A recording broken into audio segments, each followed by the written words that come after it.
성금 노화를 하기 위해서는요, 잘 드셔야 되고, 잘 주무셔야 되고, 스트레스 관리도 하셔야 되고, 운동도 하셔야 되고, 일상생활도 열심히 사셔야 됩니다. 근데 이것들의 가장 바탕에 뭐가 있냐면요, 바로 잘 먹는 겁니다.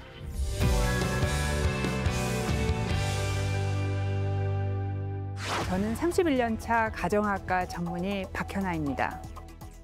초파리, 예쁜 꼬마 선충, 생쥐, 붉은 턱, 원숭이의 공통점은 뭘까요? 소식을 시키면 수명 연장이 확인된 생명체들입니다. 특히 사람과 가까운 붉은 털 원숭이에서는요, 수명만 길어졌을 뿐이 아니라 암이나 심장질환, 당뇨병과 같은 이런 노화랑 관련된 질병 발생률을 낮춰서 수명뿐만이 아니라 건강 수명도 연장했다라고 증명이 되어 있습니다. 하지만 사람은 굉장히 오래 살아요. 그렇기 때문에 사람한테 음식 섭취 제한을 실험실에 있는 동물처럼 할 수도 없고 이렇게 관찰을 할 수도 없습니다. 수명이 길기 때문에. 그렇기 때문에 사람한테서 동물에서 나온 결과를 가지고 와서 칼로리 섭취를 제한하면 더 오래, 더 건강하게 살 거라고 얘기를 할 수는 없는 상황입니다. 근데 역시 이것도 동물 실험에서는 단백질을 제한하면 노화를 늦춘다는 것이 입증이 되어 있습니다. 하지만 사람에서는 또 그렇지 못한 게, 사람에서는 사실 관찰 연구를 할 수밖에 없잖아요. 그래서 관찰 연구를 하다 보면 동물성 단백질 중에 특히 붉은 육류 섭취를 줄이고 이 대신에 식물성 단백질 섭취를 늘리면은 건강 수명에 긍정적인 영향을 미친다고 연구가 되어 있습니다. 근데 이제 이런 연구들이 대부분 우리나라에서 실시된 연구들이 아니고, 단백질 섭취량도 굉장히 높고 동물성 단백질 섭취량도 굉장히 높은 서구에서 실시된 연구들이기 때문에 이 연구 결과를 그대로 가지고 와서 단백질 섭취량도 낮고 대부분을 식물성 단백질로 섭취하는 한국 노인한테 적용하기엔 굉장히 무리가 있습니다. 그래서 이런 연구 결과를 보고 그나마 조금 먹던 육류 섭취량을 줄이고 단백질 섭취량을 줄이게 되면은 오히려 근육 손실과 같은 부작용이 생길 수 있습니다. 이것은 틀린 말입니다. 탄수화물은 좋은 탄수화물을 골라서 적정량 먹어야 되는 것이 답이기 때문입니다. 탄수화물은요, 우리가 탄단지라고 많이 말씀을 하시잖아요. 이 중에서 단백질은 인체를 구성하는 용도입니다. 그리고 지방은 저장할 때 사용하는 에너지 형태입니다.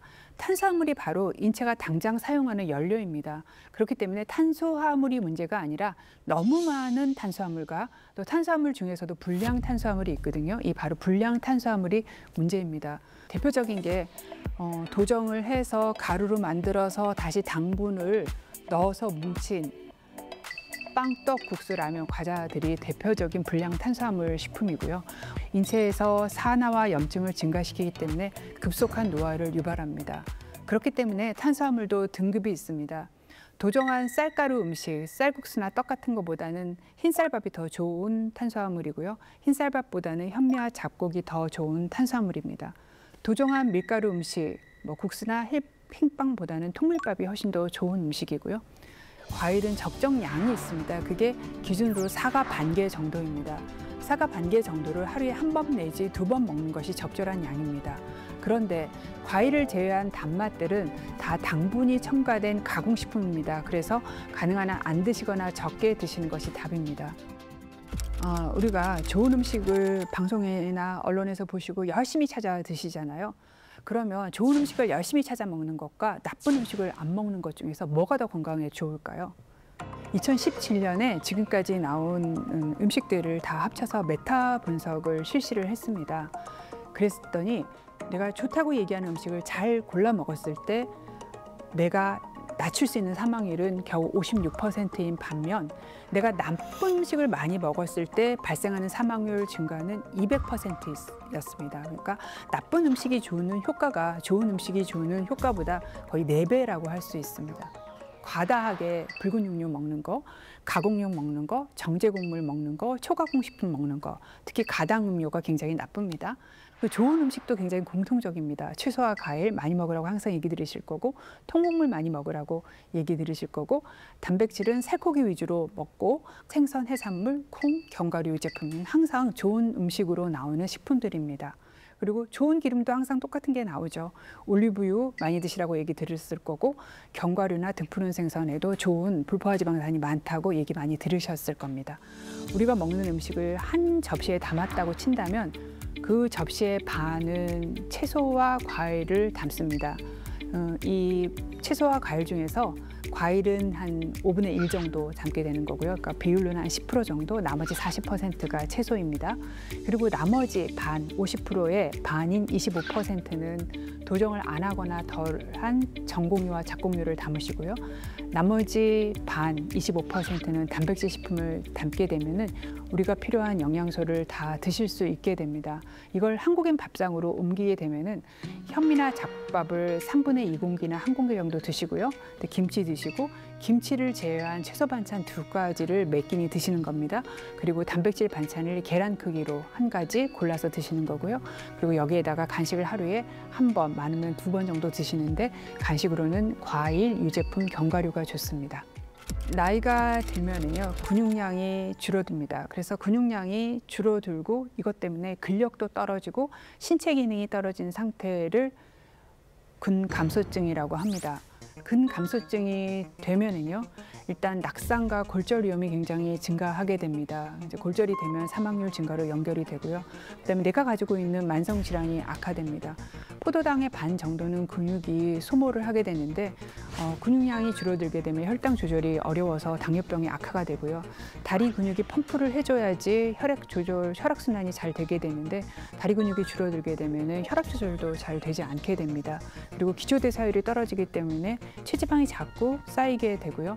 한국인 권장량은 보통 1kg당 0.9g 이상의 단백질 섭취를 하셔야 되는데요.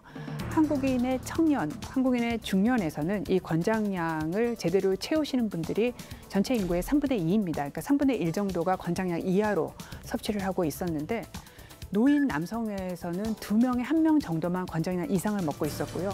노인 여성에서는 3명 중에 1명 이상만 권장량 이상을 먹고 있었습니다. 그리고 또 남성보다는 여성이 결핍률이 더 높았고 나이가 많아질수록 결핍률이 높아지는 패턴을 보였습니다. 한국인 성인이 보통 자기 몸무게당 0.9g 정도의 단백질이 필요한데요. 대한노인학회에서는 근감소증을 예방하기 위해서는 이보다 30% 높은 몸무게당 1.2g을 권유하고 있습니다. 근데 중요한 거는 단백질은 대표적으로 저장이 안 되는 영양소예요. 그래서 매 끼니 드셔주셔야 됩니다. 중요한 건 몰아먹지 않고 골고루 하루 중에서 나눠서 먹는 게 중요합니다. 60kg 분이라면 쌀과 채소에서 섭취되는 단백질이 하루 20g 정도 됩니다. 쌀도 한 7 내지 8%는 단백질이에요. 나머지 40g을 세 끼와의 식사와 간식으로 섭취를 해야 되는데 매 끼니 단백질 식품, 살코기, 닭고기, 생선, 두부, 콩 이런 거를 60g이면 대개 계란 크기 정도 됩니다. 이 정도 드시게 되면 20%가 단백질이니까 단백질로 12g이 들어옵니다. 하루에 3번 드시니까 36g 정도 들어오죠.